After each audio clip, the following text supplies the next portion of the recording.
Hello guys, আজকের ক্লাসে তোমাদেরকে স্বাগতম। আজকে আমরা জানবো হচ্ছে হোয়াট ইজ জাভাস্ক্রিপ্ট। জাভাস্ক্রিপ্ট কি?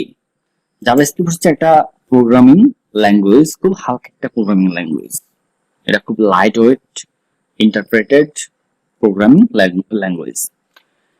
এটা আবিষ্কার করছে হচ্ছে ব্রেন্ডন এইচ নামে একজন ব্যক্তি 1995 সাল মোটামুটি ডিসেম্বর 4-এ আবিষ্কার করছে। মোটামুটি একটা ওয়েবসাইটের জন্য 90 থেকে 95% জাভাস্ক্রিপ্টের প্রয়োজন হয়। আমাদের HTML CSS লাগে হচ্ছে 5 থেকে 10%, আর 90% লাগে হচ্ছে জাভাস্ক্রিপ্ট। তাই জাভাস্ক্রিপ্টকে বলা যায় হচ্ছে একটা ওয়েবসাইটের প্রাণ। কারণ জাভাস্ক্রিপ্ট ছাড়া দেখো একটা ওয়েবসাইটের কি অবস্থা হয়। আমরা যদি এখানে জাভাস্ক্রিপ্টটা কোথায় রান করব, প্রথমে আমরা এই জিনিসটা জেনে নিই। রাইট ক্লিক করে ইন্সপেক্ট। আমরা এর আগে জাভাস্ক্রিপ্টটা রান করার জন্য নোড.js দেখছি। আজকে আমরা আরেকটা জিনিস দেখব, কনসোল। এই কনসোলে আমরা জাভাস্ক্রিপ্টটা রান করতে পারি। দেখো এখানে 5+6 এন্টার দেওয়া লাগে না, এন্টার দেওয়ার আগেই আমাদের আউটপুটটা দেখাচ্ছে, অথবা 8-4 আমাদের আউটপুটটা দেখাচ্ছে। তুমি এখানে যোগ, বিয়োগ, গুণ, ভাগ যা ইচ্ছা করতে পারবা। তুমি ভিজুয়াল স্টুডিও কোডে যেরকম করছো এখানেও সেম জিনিসটা করতে পারবা। তাহলে এটা হচ্ছে আমাদের জাভাস্ক্রিপ্ট চালানোর আরেকটা প্রসেস।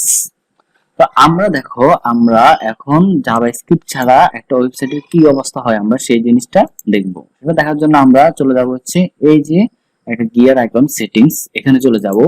এখানে গিয়ে আমরা এখান থেকে খুঁজবো হচ্ছে ডিসেবল জাভাস্ক্রিপ্ট। জাভাস্ক্রিপ্টটা আমরা এখান থেকে ডিসেবল করে দিলাম। এখন আমরা দেখব যে আমাদের ইউটিউবে চলে যাই। আমরা এখান থেকে লিখবো হচ্ছে youtube.com, লিখে আমরা ক্লিক করলাম। দেখো জাভাস্ক্রিপ্ট ছাড়া এই ওয়েবসাইটের কি অবস্থা হয়ে গেছে। জাভাস্ক্রিপ্ট ছাড়া ইউটিউবের কিছু আসতেছেই না। চিন্তা করে দেখো, আমরা ডিসেবল করে দিই, জাভাস্ক্রিপ্ট ছাড়া এটা চলতেছে না, এটার প্রাণ হারাই গেছে। একটা ওয়েবসাইটের প্রাণ বলা হয় এই জাভাস্ক্রিপ্টকে। এরপর আমরা আরেকটা ওয়েবসাইট দেখি, ধরেন হচ্ছে facebook.com এ গেলাম। দেখো কি অবস্থা হয় জাভাস্ক্রিপ্ট ছাড়া। কিছু আসছে?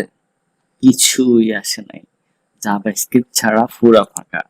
এরপরে আমরা আরেকটা জিনিস দেখি হচ্ছে কি, github.com গিয়ে দেখি জাভাস্ক্রিপ্ট ছাড়া কি অবস্থা হয়েছে। দেখো কি অবস্থা হয়েছে, এখানে শুধু লোডিং লোডিং লোডিং হচ্ছে। জাভাস্ক্রিপ্ট ছাড়া এই জিনিসটা আসতেছে না। সো আমাদের মোটামুটি বলা যায় জাভাস্ক্রিপ্ট হচ্ছে একটা ওয়েবসাইটের প্রাণ। জাভাস্ক্রিপ্ট ছাড়া আমাদের একটা ওয়েবসাইট তৈরি করা মোটামুটি সম্ভবই না বলা চলে। এখন আমরা কি করব, আমরা দেখছি জাভাস্ক্রিপ্ট কোথায় রান করতে হয়। একটা হচ্ছে ভিজুয়াল স্টুডিও কোডে আমরা দেখে ফেলছি, সেখানে রান করতে হয়।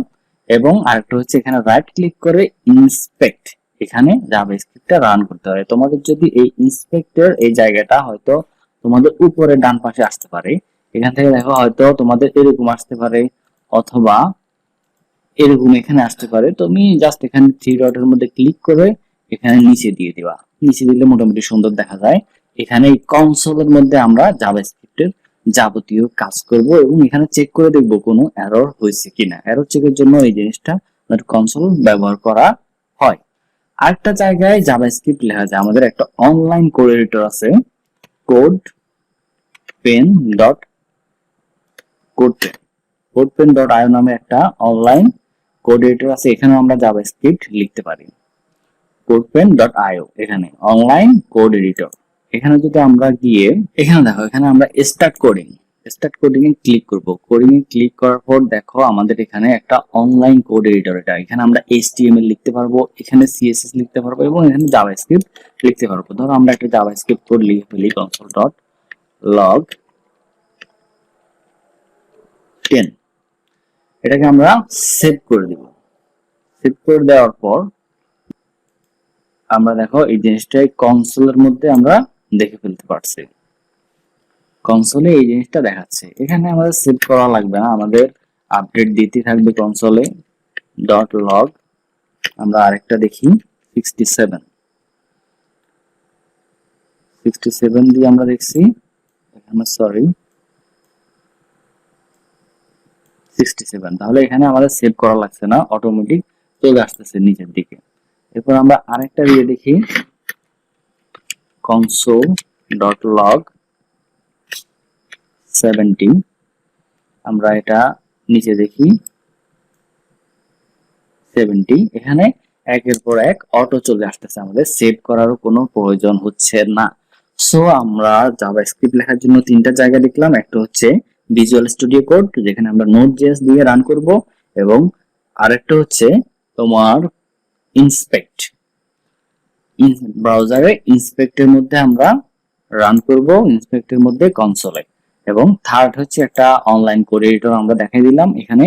এরকম আরো অনেক অনলাইন কোড এডিটর আছে, আমি codepen.io, এটা একটা খুব ভালো অনলাইন কোড এডিটর, আমি তোমাদেরকে এটা দেখাই দিলাম। সো আমরা জাভাস্ক্রিপ্ট কোথায় কোথায় রান করতে হবে আমরা জেনে গেছি, এবং জাভাস্ক্রিপ্ট ছাড়া যে কোনো একটা ওয়েবসাইট চলে না সেটা আমরা বুঝে গেছি।